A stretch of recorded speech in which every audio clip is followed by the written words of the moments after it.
Hello everybody, my name is JD and this is my channel Frost and Forest. So I am all back from vacation. Everything went great. We got to spend time next to the water, we got to spend time on the water, we got to spend time in the water. It was really great, and I absolutely love being up by Lake Superior. I just think it's so beautiful. It feels like an ocean. And it's great. So that was great. And I wanted to show a few little things that I got while I was up there. So I have this one here. I got this beautiful crow. I think that that's so cool. Put him back there. And then I got this beautiful witch's hat. I do not know my crystals well enough to know what that is at all.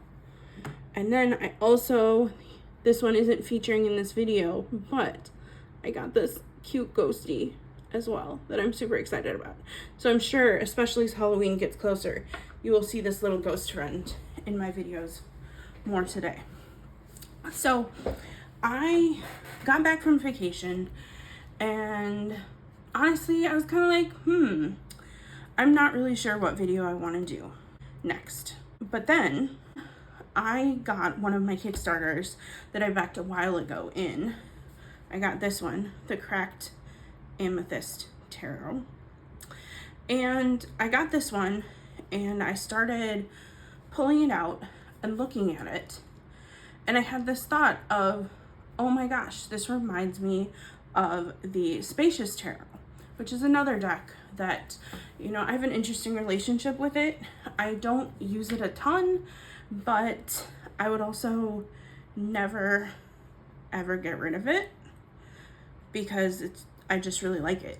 And so I had this thought of, I would really like to see how the Cracked Amethyst Tarot compares and looks next to the Spacious Tarot. This is especially true because these are decks that focus on space and they focus on, they don't really have people in the cards. And so I thought it would be interesting to see the different takes on it. This is in no way I'm only going to keep one of them or anything like that, and I'm choosing between them at all or anything like that. That is not what I'm doing here. Really, I just decided that I wanted to put these back in order and look through them. And I thought if I was interested in that, maybe other folks might be interested in seeing this comparison as well. So that is what we are doing today. On the left here, this is the Cracked Amethyst Tarot. And then on the right here, we have the Spacious Tarot. So I think that right away from this first card, you can perhaps see why I sort of connected these two decks in my brain. This idea that you are the fool and you are the one, walking to the cliff edge and being about ready to take that risk. You can kind of see that in both of these cards. It's interesting because in the Spacious Tarot, it seems like you are a lot closer to making that risk or taking that risk, whereas in the Cracked Amethyst Tarot, you are still kind of working your way up to that edge to jump off. I do love the dandelions in this. For whatever reason, dandelions are just one of those plants that I enjoy seeing in decks, and it kind of just gets me excited. So that is the Fool card. Looking at the backs, both of these backs are so beautiful. They're just both beautiful backs. The Cracked Amethyst Tarot is a little bit bigger. As you can see, it's about the same width, but it's a little bit taller, which is fine. And they also feel a little bit different. This has more of like a rose petally finish, whereas this is more smooth. I have tried shuffling both of these, and I do have an easier time shuffling the Spacious Tarot. just for context. So we talked about the Fool and taking that leap. And then we have the Magician, kind of different takes. This one has, you know, all of the tools that the magician uses to accomplish it, what they're trying to do, but this is more of a natural take on it. The High Priestess. Both of these cards are beautiful. I especially love this High Priestess card in the Spacious Tarot because I love the idea that you are listening to your own intuition through a seashell and what you hear from it. And I think that that's a neat idea. And that's one of the things that I love about the Spacious Tarot is it just has some interesting takes on the cards that I think are great. So the Empress, these both feel very beautiful and just like they have a lot of energy to them. Definitely got those bright pink colors. I do think I especially like this one. But I do like this one for sort of that bird of prey that's also in that beauty. And so you're not just, I think in many cases the Empress can be seen as sort of a softer card. And I think I like how this raptor in this card, you know, says that sometimes you have to fight for what you're trying to create and what you're trying to bring into the world. So these are both the Emperor cards. I think it's kind of interesting that red is so prominent in both of these cards. This is one of those topics that I don't know very much about, but I wish I knew more about like the meaning of color. But I will say red kind of has this, you know, is associated with anger. So I don't know. But, you know, if you all know color, like psychology or color feelings more than I do, please let me know what you think these reds represent. Because, you know, for me, the Emperor card is not a card I always love. And so, and that red kind of feels that combativeness to me as well. Oh, these are both beautiful Hierophant cards. I like both of them a lot. I think it's interesting that this points to a lot of different cultures and a lot of different ways of knowing. So I think that that's really cool. But I love the simplicity of this one and just, you know, learning from the past feeling that this one gives. So these are both great cards. The Lovers. Both of these I think are super interesting because they sort of, you know, this one's kind of suggests like the synchronicity between, you know, flowers and bees and how they work together. And you need both of them to do it. And then this one I also think is interesting because it is like this intertwining energy that is coming together. Oh, I definitely love the movement in both of these cards. This is one of my favorites. Chariot cards, because I really think it gets that feeling of like you are headed in a direction and you might not have all of that control in the direction that you're headed, but you are headed in that direction. And so, you know, I do like that both of these sort of have that power behind it. The Strength. I think that it's interesting that both of these cards kind of take on the strength of getting through drier times. You know, here this flower is trying to grow through tracks. It's possible that this is cement, but even so, you know, it doesn't have the nutrients and it doesn't have the environment that it needs to grow easily. And I think the same can kind of be true for a desert, that it just, you know, it takes work to survive there, and it takes endurance to survive there. Endurance, that's a good word.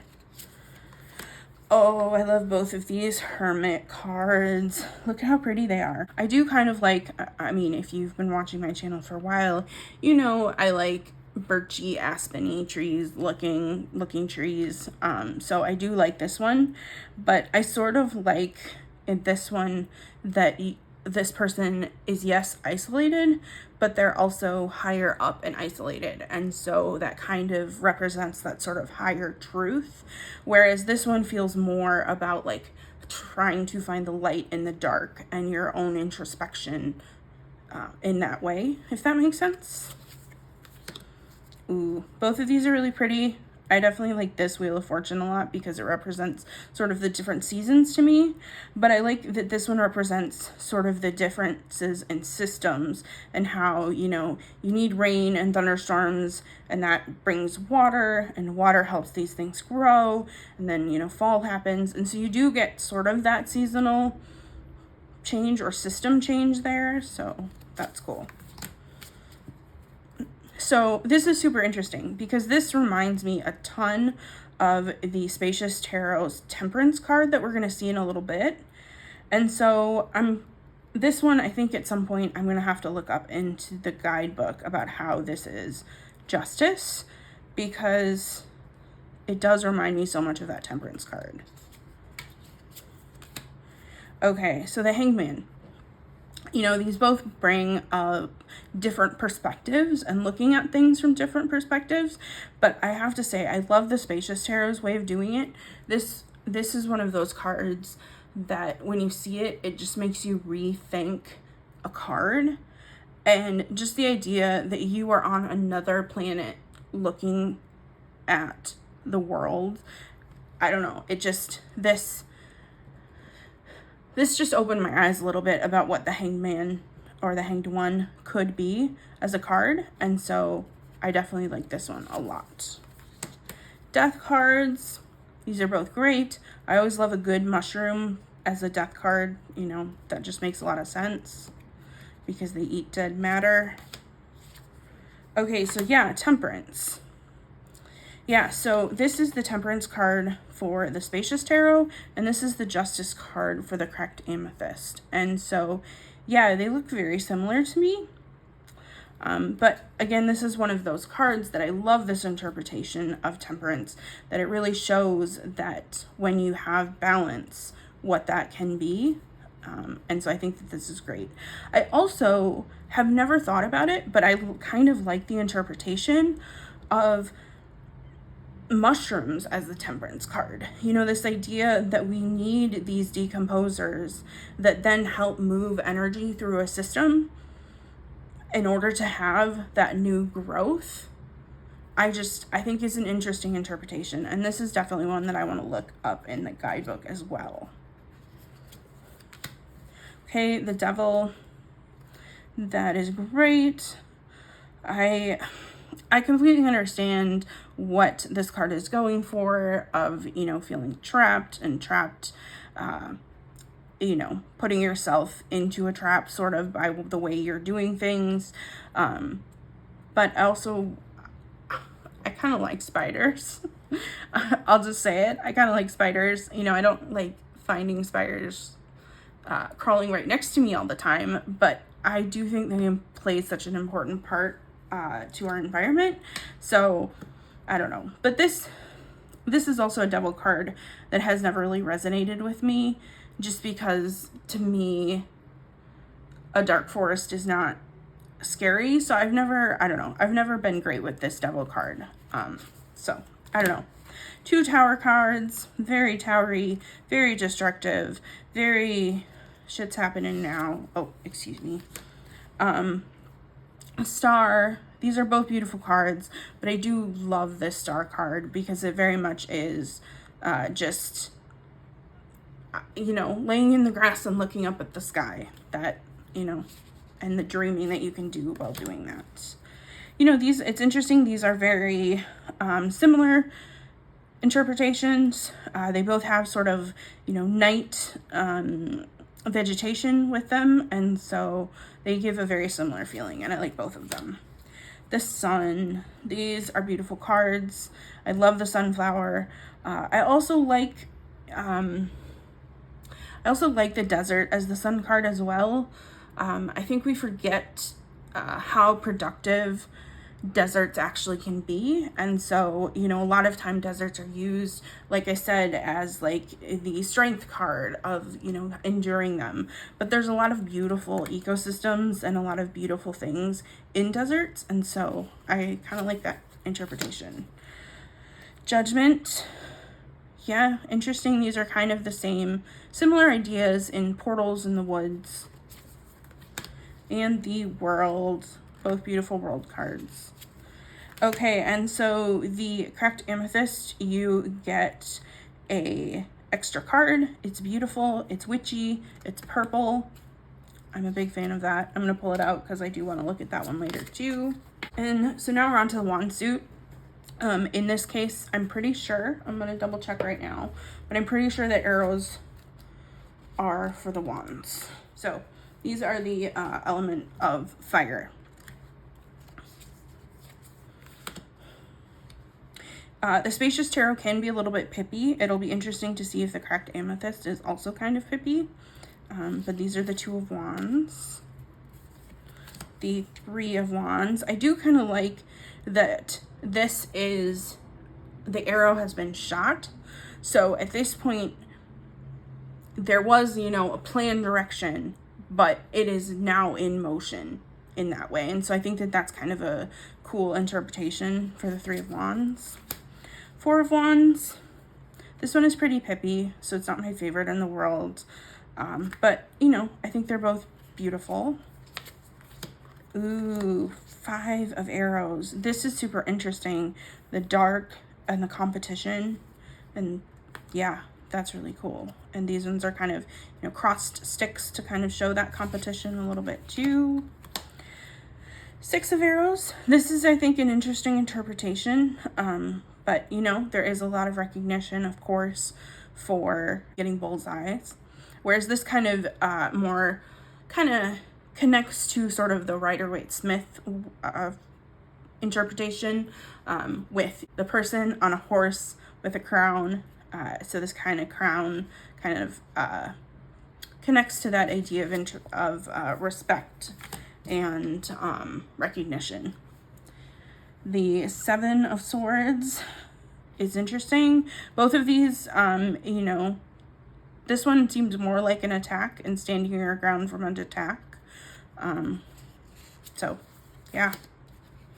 These are both kind of your standard Eight of Wands. A lot of things flying over across the sky. And then the Nine. I like the snowy background in this one. It kind of shows that, again, you know, that harder times and getting through harder times. And then the Ten of Wands. Okay, so in the Spacious Tarot, the quartz have been changed. So we have our Page, which is our child. These are the Knight, the Queen, and the King. So it is kind of interesting that in the Cracked Amethyst, the court cards do feel very similar, but I do like how she has given them different decorations to show different ideas. So there are our kings. Okay, so now we're on to the cups. I'm pretty excited. I like the cups cards in the Spacious Tarot. They feel very cozy, and I'm hoping that they'll feel cozy in the Cracked Amethyst as well.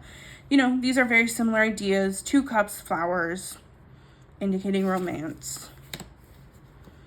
Three of Cups, also very similar. In both sort of indicate, you know, maybe three friends getting together. Four of Cups.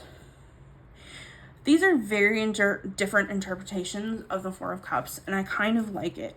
You know, they both sort of indicate that isolation that you can feel when, you know, you're having one of those Four of Cups moments where you're just in a funk and things are not going well for whatever reason. And, you know, I think they both do a good job of showing the isolation, because this is, you know, four cups together, but there's really no way that these four cups can get around the rushing water. And then in this case, you just have the one cup by itself. These two are, of course, are very similar.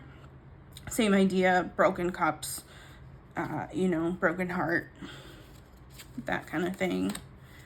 I do like the tea set for in the Cracked Amethyst. I do think that does a good job of sort of, you know, connecting you back to childhood in that way.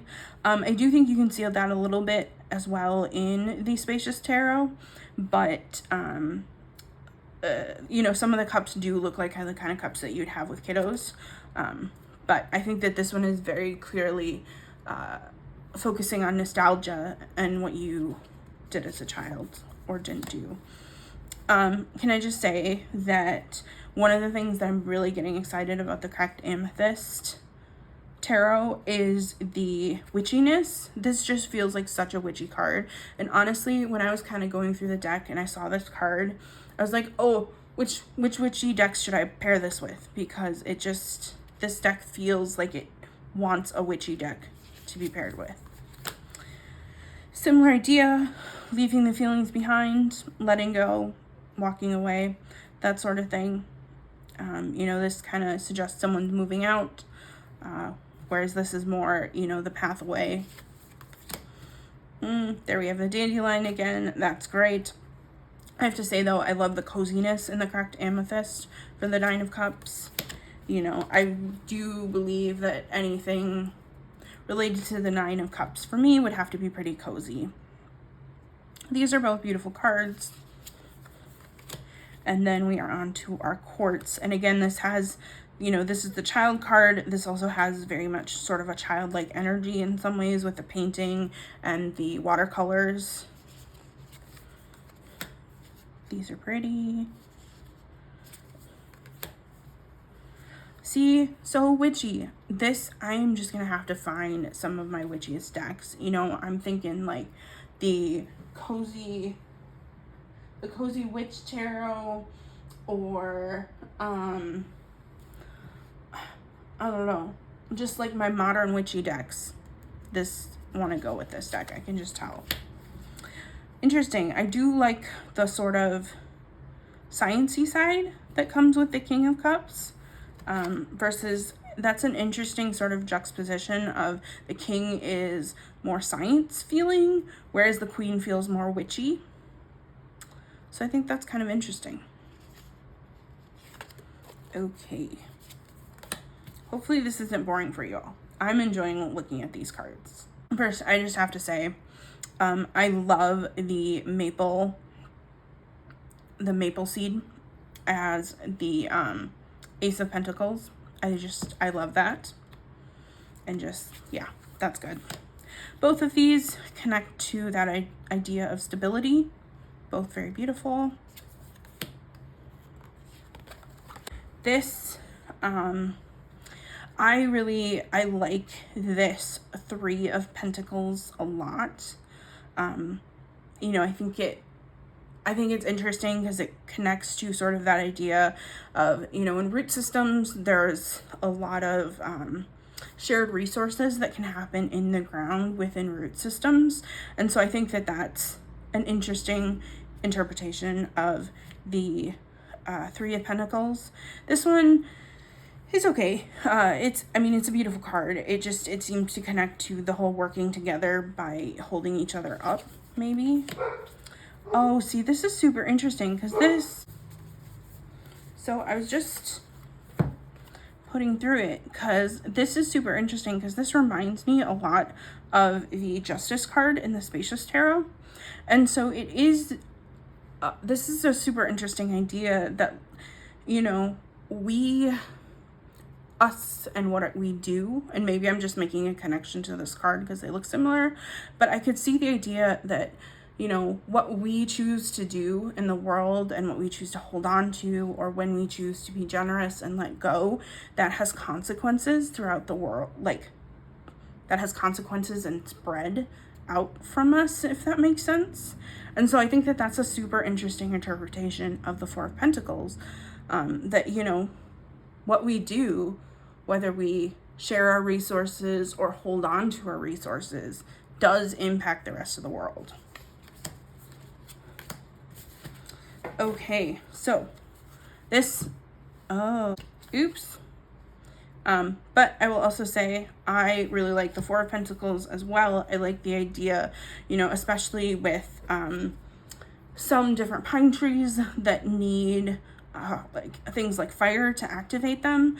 This idea of, you know, storing resources in pine cones or cones like this really resonates with me, so that's another good one. Now we are back on track. These feel very similar. They're both about, you know, trying to get somewhere. I've always kind of liked this card about like the wolf just trying to get back. Yeah, these are both great. You know, this one I think really connects back to this idea of, you know, in ecosystems, giving back. You know, in many cases when trees, you know, trees get energy from the sun and it goes through their system, and then some of that energy can get spread out through the root system. And so I can see that as like that way of the tree giving back for that card. These are both good cards. I love the pumpkinness just because I love pumpkins, but this is a good card. Again, we're kind of back to that witchy feel. I, you know, completely understand the idea of like bees master their craft in that way, but again, you could say witches master their craft in this one. And so I see both of them. These also feel like very similar cards. I've never fully understood this Nine of Pentacles. You know, if you all like this card and have some ideas about this card, please let me know. This has felt so cultivated to me as tree goes, and maybe that's the point, that we cultivate, you know, our Nine of Pentacles energy. It's not just something that comes to us, but I don't know.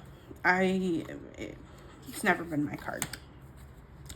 Okay. Ten of Pentacles. I love this Ten of Pentacles, this idea of resources for next generations, you know, makes total sense to me. Trees can provide so many resources for, you know, much longer time periods than humans, you know, usually operate in. And so, yeah, I like this one. And then we get the bears and the Spacious Tarot, which is great. But you also have the what looks like kind of like a kid's hand. And so again, we do get that childlike energy.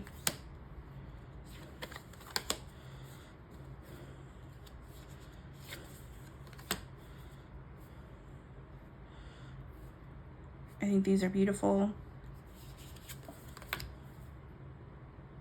It's interesting that, you know, I guess these are stones, and so it makes sense that these are towering stones for that one. Okay, swords. So swords is one of my favorite suits, and so I'm very excited to see how these go. I love the purple in this card. That deep amethyst color I think is beautiful, but these cards do feel very similar. Oh, that's interesting. This is an interesting interpretation about, you know, making a choice and having a couple different choices. Whereas this, you know, feels more similar to the RWS in, you know, your classic blindfolded, two swords crossed type dealio. So we're not, you know, in the cracked amethyst here, we're not getting away from the whole, you know, stabbing someone in the heart theme that comes along with the cracked amethyst for it. But, you know, they both do indicate pain, and it looks like maybe there's a little bit of blood on this one as well.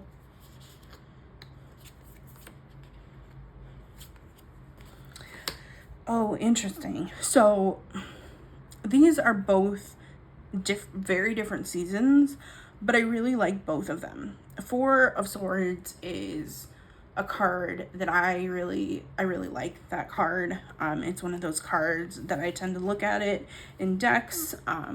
It's a card that's kind of important to me, and so I've always loved this interpretation of the Four of Swords, of someone resting at a park bench, that just taking the break after spending time outside in winter time that can take a lot more of your energy, and just like that taking time to rest here has always made a lot of sense to me. But I like this one too. I like the idea of you know, laying in the flowers and taking that rest as well. Very similar ideas. I do have the Spacious Tarot with the bird cut off. Apparently that was a misprint, so you know, just know that if you're thinking about getting the Spacious Tarot. I guess at one point there was an opportunity to get a card that is not misprinted, but by the time I learned about that, I had already kind of gotten an association with this card, and I sort of like the bird cut off because to me it has this idea of like, sometimes people who are, you know, tyrannical, feels very dramatic, but you know, people who do bad things aren't always wanting to be seen, and don't always show you who they truly are. And so for me, the bird with the face cut off kind of, I connect with the idea that maybe people don't always show you that side. And so, yeah, but long story short, I've never felt a need to get the new card. This is very RWS feeling of being in the boat and going to the sunset. And again, this also has that idea of maybe walking away from your swords, but instead going towards the sun. 7 of Swords. The 8 of Swords. This is an interesting interpretation, sort of that trapped feeling. I'm not entirely sure how that sword would have gotten out. But again, you know, they're both good. This, the Spacious Tarot, this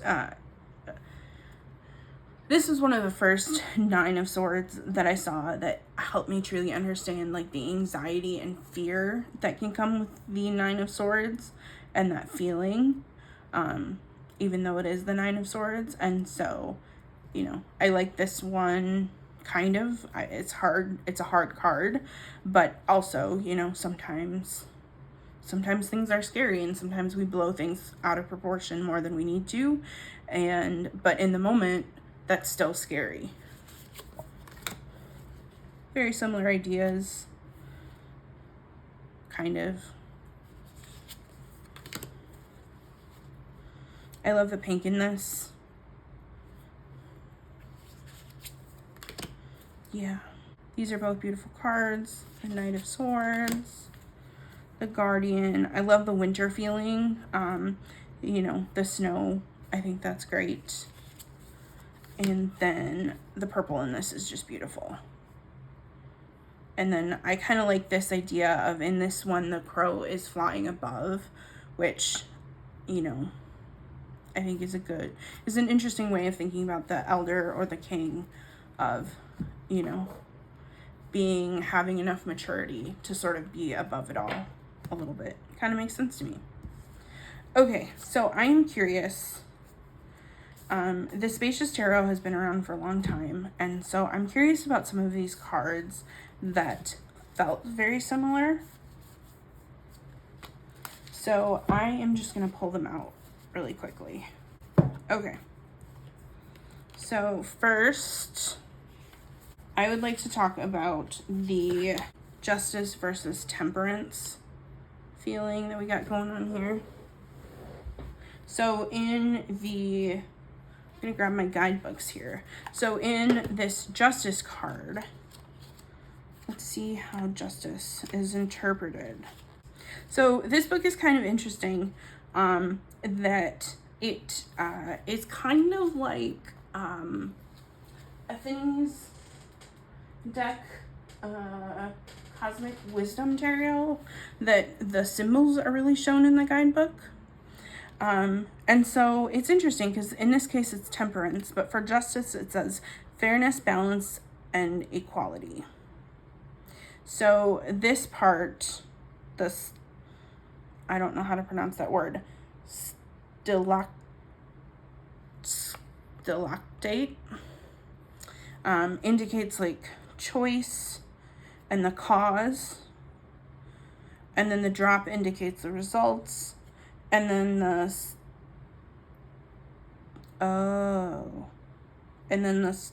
stalagmite indicates the effects and the consequences. Choices and decisions build up. Interesting. So I don't know very much about geology, which is maybe why I didn't see this. But it's indicating that these here are the causes and the choices, and then what happens, and then those are the consequences and results. So interesting. Whereas in this case, it's talking about balance and moderation, because basically if you put fire and ice together, you get smoke, which is not really what you're looking for often. And so that's why you kind of want to stick either in the realm of fire or in the realm of water. Interesting. That's super cool. Okay, so that was that one that I wanted to talk about.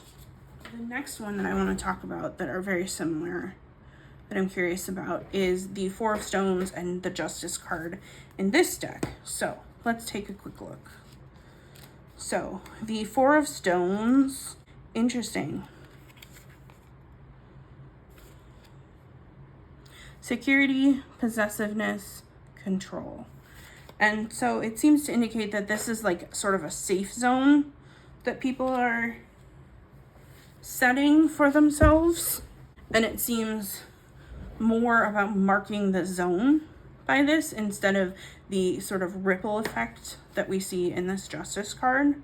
This one really does focus on that sort of ripple effect. So, you know, looking back at these two, I do think that they are both good representations of the card. And in this case, I think it just sort of is coincidental that they look very similar to each other. Okay. And then lastly, just because I'm interested, curious about this Temperance card, because again, mushrooms and temperance seems like a interesting idea. So I think it's similar to what I said, yes, where equilibrium, balance, connection, fungal mycelium fills healthy soil. These threads connect to plant roots and can create a mutually beneficial relationship, providing and receiving water and materials to their neighbors. So that makes a lot of sense to me. And I think that is a really neat temperance card, because we often think about water related to the temperance card. But in this case, you know, mushrooms are acting as that sort of balancing factor. So that's great. Okay, well, I think that's all I wanted to talk about. I hope that this was interesting for you and not just me rambling about decks, but I was excited, and I thought other people might be excited about this, this connection. So, yeah, these both seem like really great decks if there's something you are interested in. But yeah, that's what I got for y'all today. If you enjoyed this video, I would love it if you could hit the like button below, as well as if you're interested in tarot content. A lot of my tarot content is focused on the decks I have, the decks I'm working with. I love doing comparison videos like this one, looking at how, you know, the kind of ways, the different takes that people have on decks. I think that's really interesting. So if that's the kind of thing you're interested in, I would love it if you could subscribe to my channel. Thank you so much for stopping by.